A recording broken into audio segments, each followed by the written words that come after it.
Welcome to your Daily Dose of Hope. I'm Phyllis Nichols, and I'm glad you're here.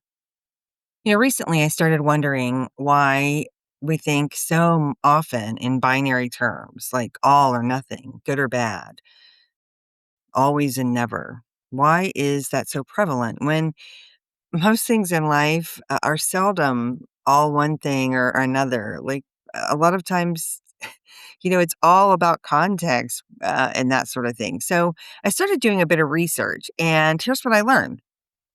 We often default to this type of thinking basically to save brain power. It goes back to where humans needing to be able to quickly evaluate and recognize threats. This was much more prevalent in past generations when, making the wrong decision, like what berry is safe to eat, that sort of thing, could have bad consequences. So, to make a decision and make it quick and easy and to lighten the cognitive load, our brain likes to look at things in a yes or no or good or bad scenario. Reading about and talking about hope for 18 months now, I often get a version of this question. How can you be hopeful when X happens or is happening? And you can fill in the blank with things like war, natural disasters, people are losing their home, when there's so much hatred, things like that. And I totally get it. I've asked myself that sometimes.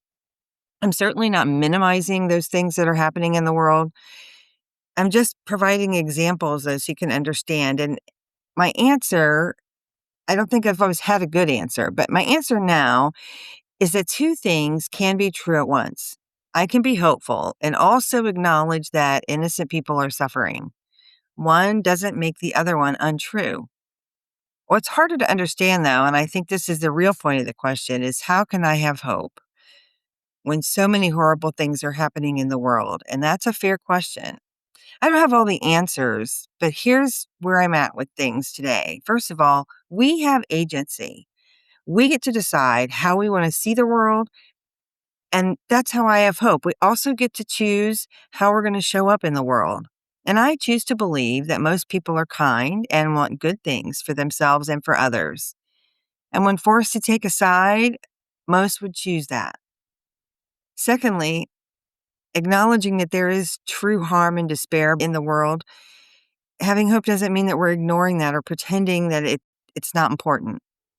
I also know that the best, most effective thing that I can do for my own mental health and well being, as well as the state of like any personal impact I might have on the world, is to try and put out as much positive, life affirming energy as I possibly can.